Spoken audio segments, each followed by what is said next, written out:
Bagaimana jika seorang ustadz diserang ratusan setan lokal?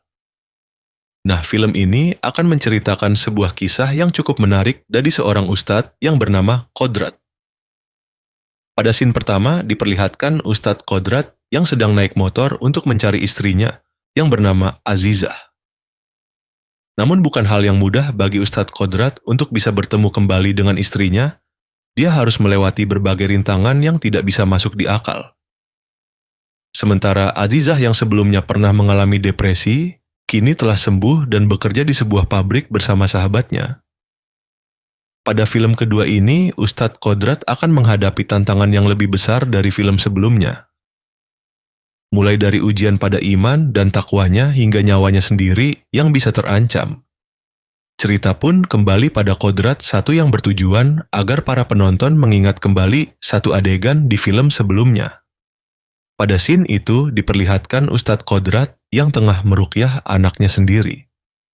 Saat itu iman Kodrat sedang dibuat gonjang-ganjing oleh iblis yang bernama Aswala. Sosok iblis yang kerap menyamar menjadi sosok anjing hitam. Iblis itu mendapatkan tugas untuk menghancurkan seluruh keimanan warga yang ada di desa Kober.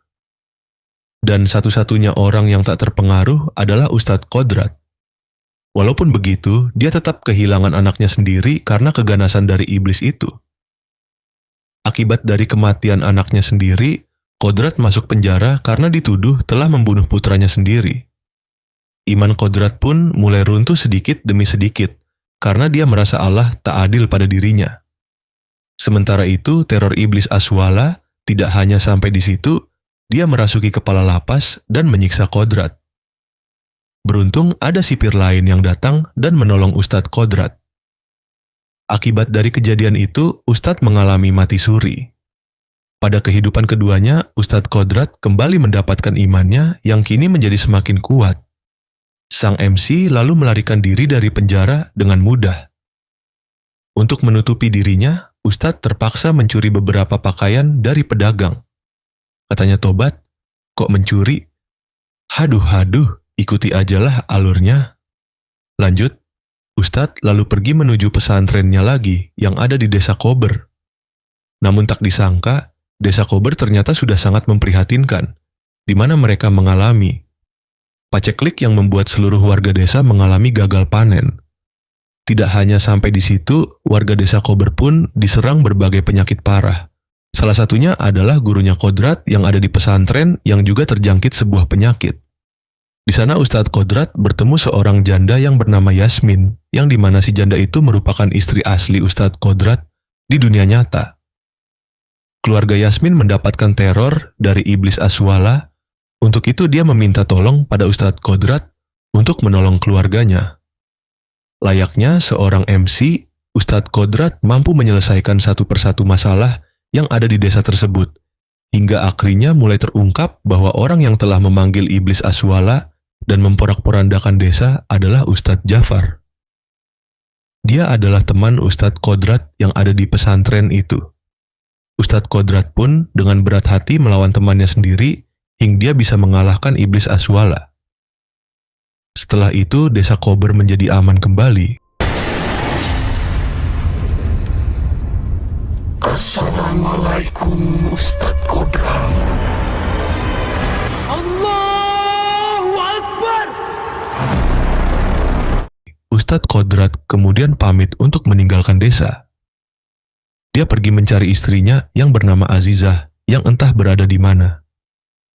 Azizah sendiri merupakan seorang wanita yang alim dan solehah, namun di suatu ketika saat iblis Aswala ingin menyakiti anaknya yang bernama Alif, dia malah bersekutu dengan iblis Aswala. Azizah melakukan itu karena Aswala berjanji akan menyelamatkan nyawa anaknya. Namun itu adalah tipu daya dari iblis Aswala. Azizah tetap kehilangan anaknya sendiri yang dibunuh oleh Aswala.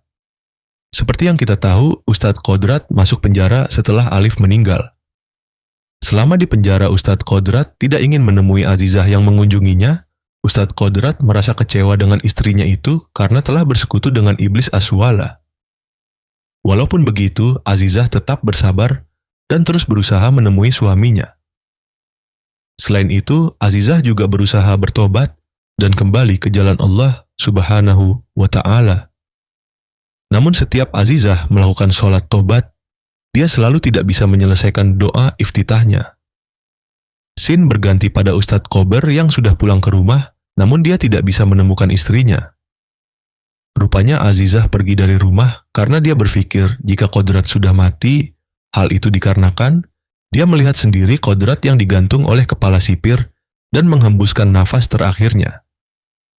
Kini Azizah diajak dua temannya yang bernama Purwanti dan Sri untuk bekerja di sebuah pabrik kain. Sementara itu, Ustadz Kodrat tidak putus asa untuk dia bertemu kembali dengan istri tercintanya. Dia kemudian mendapatkan petunjuk dari gurunya, yaitu Kiai Rohim. Sementara itu, di sebuah sisi lain, pabrik tempat bekerja Azizah ternyata menyimpan sebuah misteri yang begitu kelam. Para pemiliknya ternyata melakukan praktek pesugihan. Mereka bersekutu dengan sosok iblis yang bernama Zadu. Mereka menggunakan para pekerjanya sebagai tumbal untuk diberikan kepada Zadu. Salah satu orang yang menjadi tumbal itu adalah sahabat Azizah, yaitu Sri.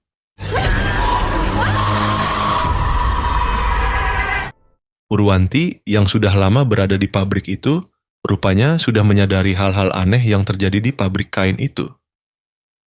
Dia pun mengatakan bahwa Sri adalah korban pesugihan, dan Sri bukan satu-satunya yang menjadi korban ketamakan pemilik pabrik tersebut.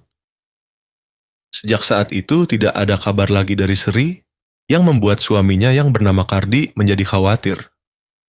Dia kemudian datang ke pabrik untuk bertemu dengan istrinya, namun penjaga pabrik tidak mengizinkan Kardi untuk masuk.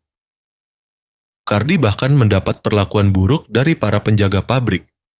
Di saat itulah Kardi bertemu dengan Ustadz Kodrat. Karena memiliki tujuan yang sama, mereka akhirnya bekerja sama untuk bisa mengungkapkan misteri pabrik tersebut. Namun rupanya iblis Aswala belum musnah dan masih mengikuti Ustadz Kodrat. Saat berada di dalam mobil, tiba-tiba Kardi dirasuki iblis Aswala. Kodrat pun mati-matian melawan iblis tersebut di dalam mobil, hingga akhirnya mereka terjun ke dalam jurang.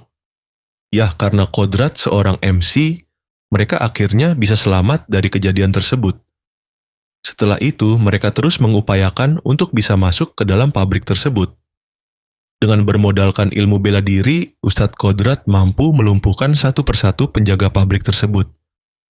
Sementara itu, Azizah dan Purwanti menghasut semua buruh untuk melakukan demo besar-besaran. Mereka menuntut agar pabrik tidak menjadikan para buruh sebagai tumbal. Bukannya mendengarkan keluhan dari para buruhnya, pemilik pabrik malah menyantet seluruh buruh yang melakukan demo. Para buruh pun mengalami kesurupan massal. Beruntungnya Ustadz Kodrat sudah berada di dalam pabrik itu. Dengan ilmunya yang tinggi dan modal sebagai MC, Ustadz Kodrat dengan mudah dapat meruqyah semua orang yang mengalami kesurupan. Di saat itulah terjadi sebuah pertemuan antara Azizah dan sang suami, yaitu Ustadz Kodrat. Sekarang Ustadz Kodrat akan melawan atasan pabrik yang merupakan dalang dari semua kejadian yang ada di dalam pabrik. Romantis. Kamu pikir orang bisa seenaknya saja keluar dan masuk di tempat ini? Tidak ada manusia yang paling berkuasa. Semua bukan kehendak kita sendiri.